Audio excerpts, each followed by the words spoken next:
সেই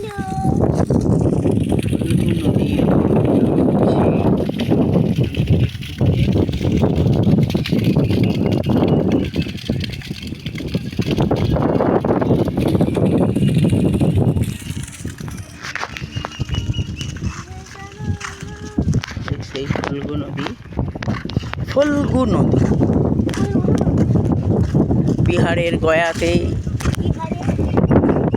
মা সীতার অভিশাপে ফল্গু নদীতে জল নেই, কিন্তু এখন আছে খানিকটা করে জল। এগুলো বাড়িগুলো যখন তখন ধসে পড়ে যাবে। এই দেখো পুরো একদম রাস্তার একদম কোনা কোনা।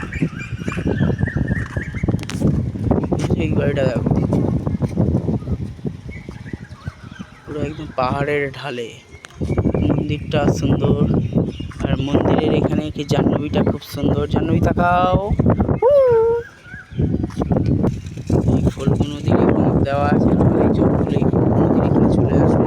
এখানটার লোকে তখন স্নান করতে পারবে না। এদিকটা আর কেউ স্নান করতে পারবে না। সেই থেকে একটা রেল ব্রিজ আছে, সেই ওখান থেকে আমরা রেলে করে এসেছিলাম। রেল ব্রিজ, ফল্গু নদীর রেল ব্রিজ।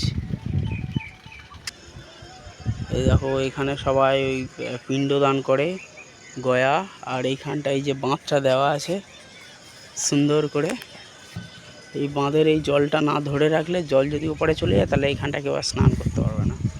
কারণ ফল্গু নদী এমনি শুকনো, আর তার উপর খুব সুন্দর পায়রা। এখান থেকে চালের ঢাকনা উড়ে চলে গেছে। এখান থেকে আপাতত এখন এই নদী রাইট সাইডে জল, লেফট সাইডে বালি। রাইট সাইডে জল, লোকে স্নান করছে, পিণ্ড ভাসাচ্ছে, আর লেফট সাইডে বালি। এখানে বালি দিয়ে ফল্গু নদীর বালি।